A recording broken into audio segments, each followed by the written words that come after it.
Hey, I think I'm live. Good morning. I'm going to just be sculpting away on my raccoon piece this morning. And I've decided that, oh, good morning, Mark.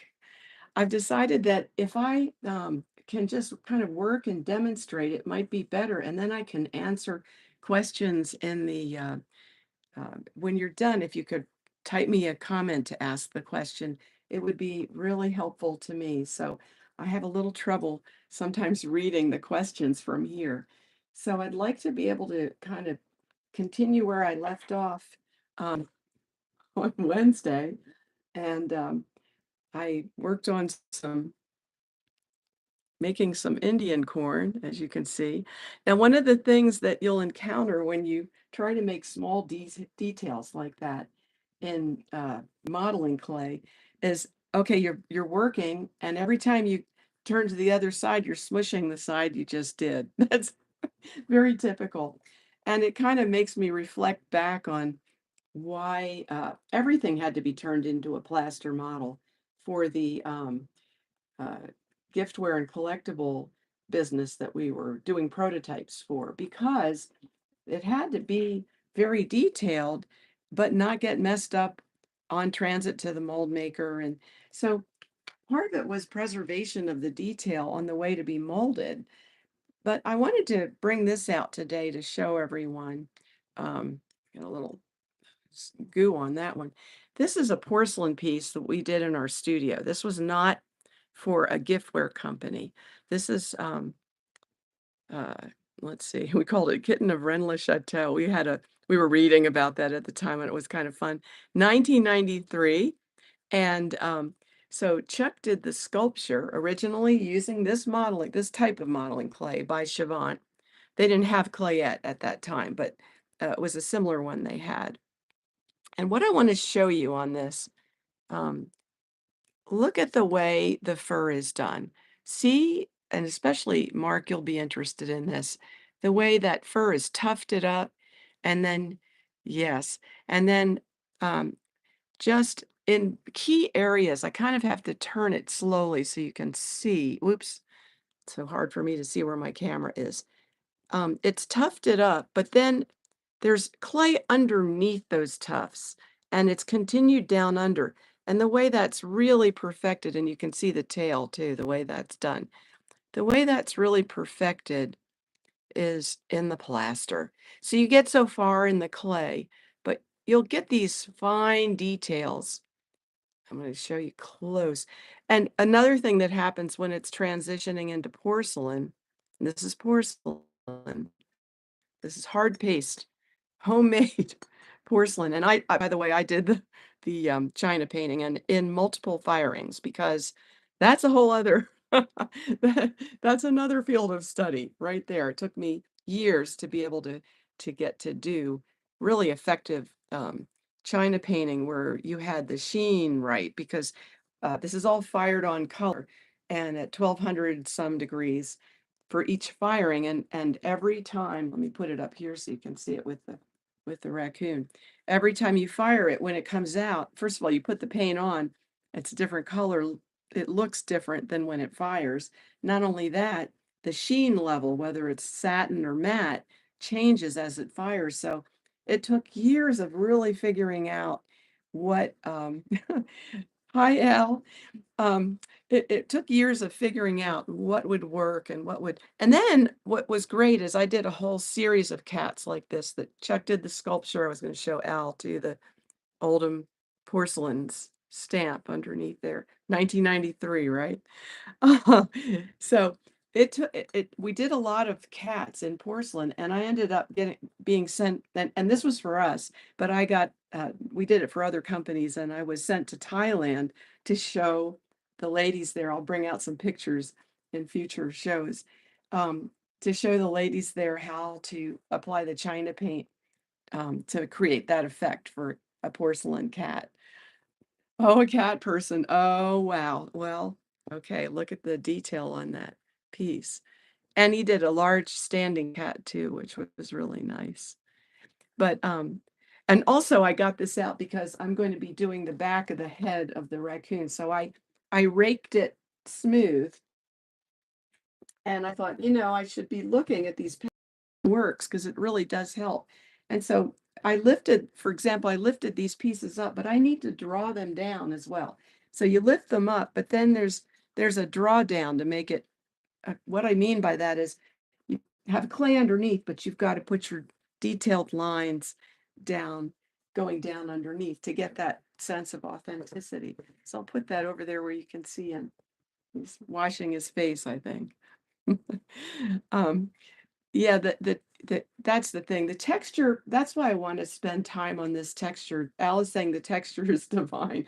He Chuck did an amazing job with textures, and there's a bunch of other sculptures I'll bring out as we do these live streams, and I can show you the kind of examples that I have are invaluable because I can be lost myself on this. I almost feel like I'm more valuable as a teacher because I started out thinking I could not do sculpture. He popped out after 4 years old doing sculpture. It was in him from the beginning, and he was already a master in his teens. And at that point in my life, I hadn't even considered sculpture. I remember we went over to visit him. He wasn't my boyfriend yet. And we went over to visit him. I was 19, maybe 17, maybe 16 or 17. And he was doing a sculpture, and the person with me said, "Do you think you could ever do that?" I said, "Of course I could not do that." So it gives everyone else hope that you can learn. So it's been a long time, but that's the great thing is that you can, okay, that's really good. Mark is practicing the fluffy fur technique. It takes practice. It really does and then you have to stand back and you go, "Oh, no, no, no, no." But it really does take doing it over and over again. And so if you ever go on eBay or somewhere else and you can find good examples of how fur is, I'll show you it real close up because what happens in the porcelain as well, porcelain loses tons of the detail. If I could ever find the plaster model of this, boy, I would be so excited. And I have to say, there are still some boxes, it's kind of painful to go through all the boxes. There are 2 boxes I have to fully unpack. It's been 10 years. And I may find the plaster model, or at least the plaster head. And you might have seen on our channel, I posted, I think it was the very last video he did. It was 2012. It was a head of a cat being molded. I believe it's this it might be that one or a modified one. So you could see the detail in the plaster is striking compared to porcelain or clay. So I can't wait to get to that stage. I have like 12 major essays to finish, and then I can start going into the real studio and getting messy with the plaster model, mold making, and a few things like that. So anyway, right now my goal is to just create all these sculptures that we've been talking about, the bird, the bobcat I want to do, the ringtail cat. So we'll work on those first, try to get them all done. I wanted to show you this cool, I do like this. This is a rake tool. What you can't see because there's clay all over it, maybe on this piece here. You could see if I turn it. See the little serrated edges? I think you can see that now. Both sides have it. This one's too messy to really show. Let me get it right there. Yeah, clay's all over it. But this is good you see what I've done with my base? I've gotten it ready to put all the corn on. I'm going to make several ears of corn. Al, if you didn't see that close up. I kept smushing it as I was always going around. And then I took it into Tim and I said, "Would you like a piece of corn?" Anyway, it's fun to make these little things. These are the details that you don't have to have perfect, so they're fun.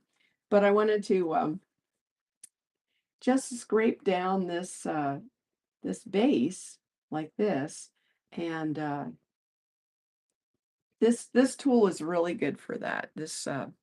Oh, you can get this at Sculpture Depot also. And Al, I was also saying I'm going to probably in the future try to answer questions more in the comments at the end. And anytime you can put comments on the finished live stream, it's really great to have a conversation where other people can see as well what we're doing and the questions and answers that are coming in. So All right, and then I also still love my riffler tool. Now I use this a lot in plaster, but after I use the rake tool, which is what this is, I can go in and then just take off the crumbs with this riffler tool. And in the end, I can brush this or wait till the other detail is on if I want to put wood or leaves or some other realistic kind of feeling rocks. Right now, I'm just sort of making it ready for what I'm going to do next, which is, I don't know if you recall, I had that sort of backdrop of corn stalks. So I'm going to put all the corn stalks with the um, pieces of corn and just, you know, kind of create a nice feeling. I guess I could, if I could imagine it all finished and painted, it would be a great autumn kind of piece, actually, a little harvest piece. So I'm just getting off those crumbs. And I don't know if I mentioned, but it's always nice to have a solid piece of clay in your hand. And as you're getting the crumbs removed, you just put that little leftover piece on your ball of clay. So scraping it down. And then there's another, this gives you a coarser scrape down. You coarsely scrape things down, if you can see that. It just gives you the general shape in a kind of a way that you can see what your volumes are, what your masses are, and then you can go in with your detail. One of the things I did try to emphasize is there's a little bit of a part in the top of this head. It's a little hard to see here. There we go. And so I created a more exaggerated part right there. There we go. And I'll stand back and of course and do this. And this is an interesting thing to follow too, because I don't know if you can see, that's the direction, but he deliberately created more of the channels there so that the painting would fall into, painting of the stripes would fall into those channels. And it made it a lot easier to kind of follow the pattern, kind of a that's an orange cat, but I think we had all kinds of. I had a tabby, and we had a calico. So it was easier to follow with those fur patterns being set up like that ahead of time. So I'll just go through and smooth out again, and then go through for my finish with the fur and try to get my um, uh, example to help me there, because it is hard because you don't want to stray from the anatomy. You want the fur to follow the anatomy.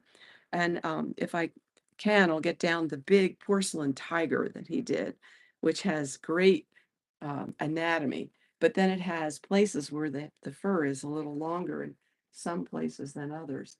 And that really helps you to see how to vary it according to what the animal really feels and looks like. And it's clay, so you're just simulating fur, but you can get pretty darn close, as you can see with the little cat. So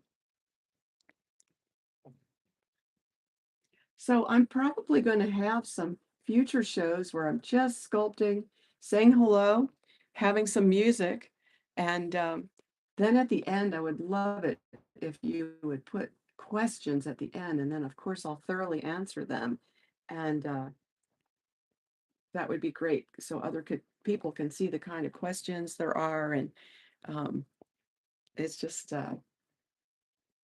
something I hope that will help a lot of people get sculpting. It's the barrier that oh, I could never do that. That's the big one to break. And I was convinced, there goes my little alarm. I was convinced I would never be able to sculpt, even though I felt confident drawing at that by age 16. So some questions and put them in the comments.